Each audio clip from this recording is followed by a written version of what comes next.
I am a mechanical engineer, and so I have to motivate this with cars. This is the Lotus Elise, and this is the Tesla Roadster. Tesla Roadster, of course, has a great Stanford history.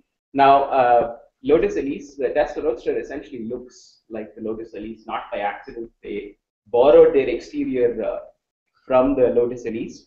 And if you want to compare these two cars, you can think of this now as the electric version of the Lotus Elise. Now, if you compare the curb weight of the car, the curb weight of the car essentially is a full tank of gasoline in the case of the Lotus Elise, and a fully charged battery pack in the Tesla Roadster.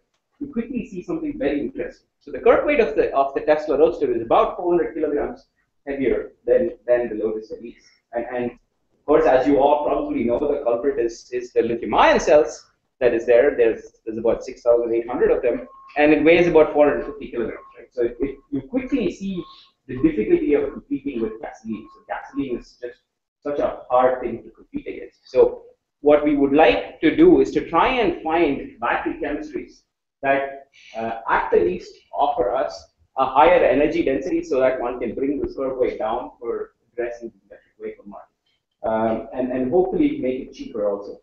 These batteries essentially constitute a large fraction of the cost of the car itself. So it would be nice to bring the cost down as well. So where can we go?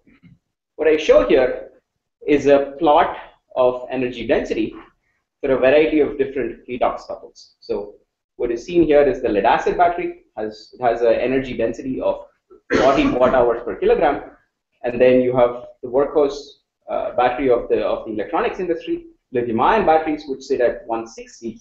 Now, what we want to do is to go beyond lithium-ion, and we have to go beyond lithium-ion because the theoretical limit of lithium-ion is, we're sort of approaching the theoretical limit of where lithium-ion batteries can take us. So there are some interesting systems. One is lithium-sulfur. Then we have two very interesting open systems, zinc-air and lithium-air. Zinc-air, the primary non-rechargeable version is sort of known. We've used it in hearing aids for some time. This is one of the interesting options. The other one that's extremely attractive is lithium-air. And the reason it's so attractive is because presumably you can breathe air, so you don't have to store the weight of air. But essentially, you combine one of the most electropositive elements with something that is quite electronegative, and so you make a very, very high energy density battery.